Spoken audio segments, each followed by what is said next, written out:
Hello, I'm Reed McDougall from the Mcpherson Museum, and I'm here to share with you a piece of our own local history. Behind me stands a Carnegie library built in 1906 and completed in 1907. And at the time, one of two our town could boast, the latter being finished in 1916. Carnegie libraries were a product of the great robber baron Andrew Carnegie, who wished to redeem his cutthroat business practices through philanthropy and education, most famously through the building of libraries across the United States and even the world. Andrew Carnegie would even go so far as to build 3 amongst the rubble of post-First World War Europe.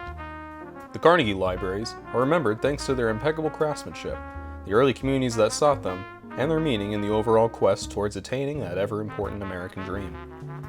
The introduction of these libraries wasn't random. Through the sheer will alone of Professor Fahnestock, the Mcpherson College head of the commercial department at the time, and one of the most noteworthy faculty members in our school's history. S.B. Fahnestock would negotiate the terms of the school's eligibility in receiving the $13,500 grant from the Carnegie Foundation. Soon thereafter, Mcpherson would hear that Andrew Carnegie had approved the desired funds for the library at Mcpherson College to begin construction on the campus immediately, on condition that the community would fund and care for the building in return for the steel magnate's goodwill investment toward them.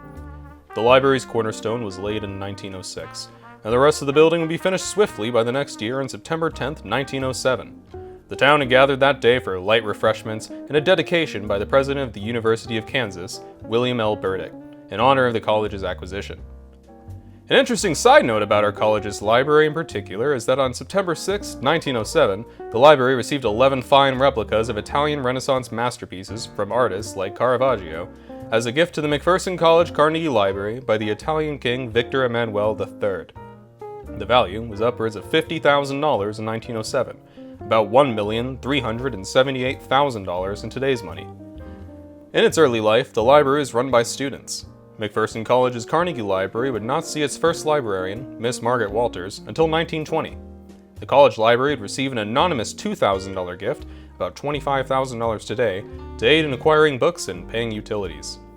In 1951, the library saw an addition in the form of an extension at the rear of the building, and a new passage added outside the front entrance doors to isolate the winds from the Kansas plains more effectively. The cornerstone was also updated to identify a change had taken place. The school today would go on to rename its Carnegie Library into the College Administrative Building, Beagley Hall. The college's Carnegie Library still stands as a testament towards the continuing value of education that the city of Mcpherson places on its citizens, and as a testament toward our ancestors' own wills. This building should have no issue standing as a beacon toward the social progressive reforms libraries such as this one had on Midwestern America.